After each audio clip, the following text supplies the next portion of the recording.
ஓம் சரவண பவ. வேலிருக்க வினை இல்லை, மயிலிருக்க பயமும் இல்லை. உன்னுடைய வாழ்க்கையில் நீ அடுத்த கட்டத்திற்கு செல்வதற்கும், இப்போது நீ சந்தித்து கொண்டிருக்கும் ஒரு பெரிய பிரச்சனையிலிருந்து வெளிவருவதற்கும் 5 பெண்களின் மூலமாக உனக்கு ஒரு பெரிய உதவி கிடைக்கப் போகிறது. அவர்களை நீ சரியான நேரத்தில் அடையாளம் கண்டு கொள்ள வேண்டும். இது இந்த கந்த பெருமானின் வாக்கு. பொதுவாக நம்முடைய வாழ்க்கையில் பல தடைகள் வரும்போது யாராவது நமக்கு உதவி செய்ய மாட்டார்களா, இந்த துயரத்திலிருந்து நம்மை கை தூக்கிவிட மாட்டார்களா என்று நாம் ஏங்கிக் கொண்டு இருப்போம். அப்படிப்பட்ட ஒரு இக்கட்டான சூழ்நிலையில் நீ இருக்கும்போதுதான் முருகன் தன் தூதர்களாக இந்த 5 பெண்களை உங்கள் வாழ்வில் குறுக்கே அனுப்பப் போகிறார். அவர்கள் யார், எப்படி அடையாளம் கண்டு கொள்வது என்று யோசிக்கிறீர்களா? இதோ அதற்கான விடையையும் நம் முருகப்பெருமானே நமக்கு சொல்கிறார். முதலாவதாக உனக்கு உதவ போகும் அந்த பெண் யார் தெரியுமா? உன் தாய் வழி உறவில் இருக்கும் ஒரு மூத்த பெண்மணி. அம்மாவின் பாசத்திற்கு ஈடு இணை ஏதும் இல்லை. ஆனால் சில நேரங்களில் நாம் அவசர உலகத்தில் அம்மாவின் வார்த்தைகளை, அவர்களின் ஆலோசனைகளை அலட்சியப்படுத்தி விடுகிறோம். உனக்கு வரவிருக்கும் ஒரு பெரிய நஷ்டத்தையோ ஒரு தவறான முடிவையோ உன்னுடைய தாய் சொல்லும் ஒரு வார்த்தைதான் தடுக்கப் போகிறது. ஒருவேளை உன் தாயோ உன் தாய் வழி உறவில் உள்ளவர்களோ, ஏன்பா இந்த விஷயத்தை இப்படி செய்யாதே, கொஞ்சம் யோசித்து செய் என்று சொன்னால் அதை சாதாரண வார்த்தையாக எடுத்துக்கொள்ளாதே. அது அம்மாவின் வடிவில் நின்று முருகனே உனக்கு கொடுக்கும் எச்சரிக்கை. இரண்டாவதாக உனக்கு உதவிக்கரம் நீட்டு போகும் அந்த பெண் யார் தெரியுமா? உன்னுடைய சகோதரிகளாக இருக்கலாம், அல்லது உன்னுடைய உயிர் தோழியாக இருக்கலாம். வாழ்க்கையில் பணத்தாலோ பொருளாலோ செய்ய முடியாத சில உதவிகளை மன ரீதியான ஆறுதலால் செய்துவிட முடியும். நீ வெளியில் யாரிடமும் சொல்ல முடியாமல் மனதுக்குள்ளேயே பூட்டி வைத்திருக்கும் ஒரு இரகசிய துயரமோ ஒரு தீர்க்க முடியாத குழப்பமோ, அந்த சூழ்நிலையில் உன் சகோதரி, உன்மேல் உண்மையான அக்கறை கொண்ட ஒரு தோழி உன்னிடம் வந்து பேசுவார்.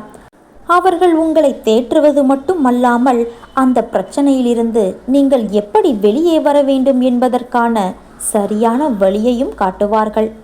உங்களுக்கு தெரியாமலேயே உங்களுக்காக முருகனிடம் உருகி உருகி பிரார்த்தனை செய்யும் ஒரு பெண்ணாகவும் அவர் இருக்கலாம்.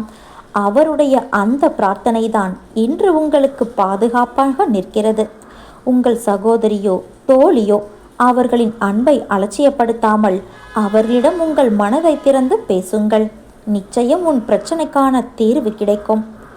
மூன்றாவதாக உங்களை அரியணையில் அமர வைக்கப் போகும் அந்த பெண் யார் தெரியுமா? உன்னுடைய மனைவி அல்லது குடும்பத்தில் இருக்கும் ஒரு பெண் வடிவம். ஒரு ஆணின் வெற்றிக்கு பின்னால் மட்டுமல்ல, ஒரு குடும்பத்தின் ஒட்டுமொத்த வளர்ச்சிக்கும் பின்னால் ஒரு பெண் இருக்கிறாள். உன் வீட்டில் இருக்கும் பெண் மகாலட்சுமியின் அம்சம். முருகப்பெருமான் உங்களுக்கு உணர்த்துவது என்னவென்றால், உன்னுடைய பொருளாதார ரீதியான உயர்விற்கும் உனக்கு வரவிருக்கும் அதிர்ஷ்டத்துக்கும் உன்னுடைய வாழ்க்கை துணைதான் காரணமாக இருக்கப் போகிறார் என்பதுதான். அவர்களுடைய கராலட்சுமி மூலமாக உங்களுக்கு ஒரு புதிய தொழில் வாய்ப்போ, நீ நீண்ட நாட்களாக எதிர்பார்த்து காத்திருந்த ஒரு நல்ல செய்தியோ கிடைக்கப் போகிறது. ஒருவேளை உன் மனைவி ஏதேனும் ஒரு புதிய முயற்சியை தொடங்கச் சொன்னாலோ, ஒரு சேமிப்பை உனக்கு எடுத்து நீட்டினாலோ, அதை மகிழ்ச்சியோடு ஏற்றுக்கொள். அவர்கள் காட்டும் வழியில் ஒரு பெரிய பொருளாதார லாபமும் மன அமைதியும் உனக்கு காத்து கொண்டிருக்கிறது. பெண்ணை மதிக்கும் இடத்தில்தான் முருகன் குடிக்கொள்வார் என்பதை நினைவில் வை. நான்காவதாக, நீ சற்றும் எதிர்பார்க்காத நேரத்தில் உனக்கு முகம் தெரியாத ஒரு பெண் மூலமாக உதவி கிடைக்கப் போகிறது.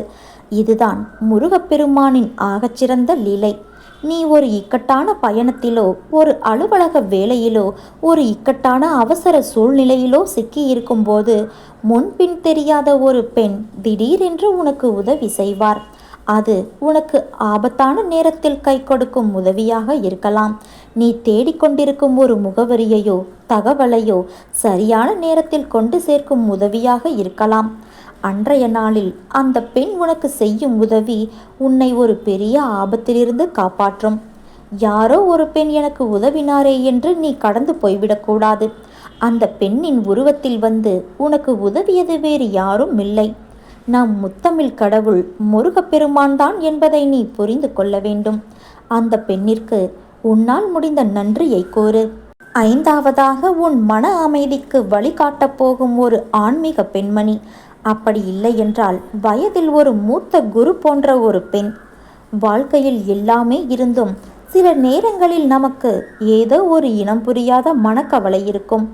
என்ன செய்கிறோம், ஏன் வாழ்கிறோம் என்றே தெரியாமல் ஒரு சோர்வு உங்களை ஆட்கொண்டிருக்கும். அப்படிப்பட்ட நேரத்தில் ஒரு பெண்மணியின் சந்திப்பு நிச்சயம் உனக்கு கிடைக்கும். அவர் ஒரு கோவிலிலோ உனக்கு தெரிந்த ஒரு ஆன்மீக இடத்திலோ உன்னை சந்திக்கலாம். அவர் உன்னிடம் பேசும் சில வார்த்தையாக இருந்தாலும் சரி, அது உன் மனதை மாற்றும். அவர் உனக்கு கொடுக்கும் பிரசாதம் உன்னுடைய ஒட்டுமொத்த எதிர்மறை ஆற்றலையும் நீக்கி உனக்குள் ஒரு புதிய சக்தியை உருவாக்கும். அவர் காட்டும் வழிபாட்டு முறையோ மந்திரமோ உன் வாழ்க்கையை அடுத்த கட்டத்திற்கு நிச்சயம் கொண்டு செல்லும். அவரே உனக்கு முருகனால் அனுப்பப்பட்ட ஆன்மீக குரு. இந்த 5 பெண்களும் உங்கள் வாழ்க்கையில் வெவ்வேறு காலகட்டங்களில் வெவ்வேறு வடிவங்களில் வரப்போகிறார்கள். அவர்கள் மூலமாக முருகப்பெருமான் உங்களுக்கு பெரிய நன்மைகளை செய்ய காத்திருக்கின்றார். உங்கள் குடும்பத்தில் உள்ள பெண்களையும் உங்களை சுற்றியுள்ள பெண்களையும் எப்போதும் மதியுங்கள்.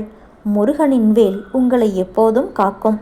இந்த 5 பெண்களின் உதவியால் உங்கள் வாழ்வில் இருக்கும் அனைத்து துன்பங்களும் நீங்கி நீங்கள் பெரும் வாழ்வு வாழப் போகிறீர்கள். வாழ்க்கையில் எவ்வளவு நம்பிக்கையோடு முன்னேற முயற்சி செய்தாலும் ஏன் உன்னால் வெற்றியடைய முடியவில்லை என்பதற்கு காரணங்கள் நிறைய இருக்கிறது. மற்றவர்கள் என்ன நினைக்கிறார்கள் என்று நீ யோசிக்காதே. நீ என்ன நினைக்கிறாய் என்பதுதான் முக்கியம்.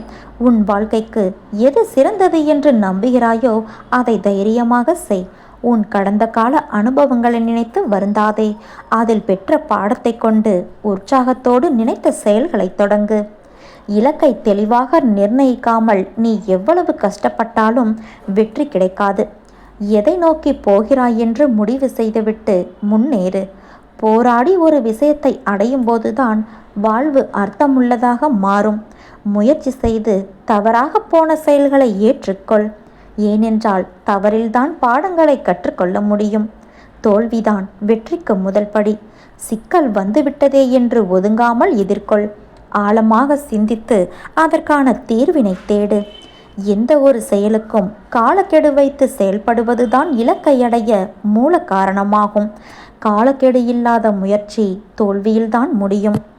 என் மீது நீ நம்பிக்கை வை. நீ எல்லா செல்வ வளங்களையும் பெற்று சீரும் சிறப்புமாய் வாழ்வாய். கவலைப்படாதே என் தங்கமே. உன்னோடு உன் முருகனான நான் இருக்கும்போது நீ கடுகளவும் கலங்கக்கூடாது. இந்த 8 நிமிட பதிவு உனக்கு ஒரு நம்பிக்கையை கொடுத்திருந்தது என்றால் ஓம் சரவணபவ என்று பதிவிடு. மனதார பதிவிடு. முருகன் உன்னை எப்போதும் காத்தருள்வார்.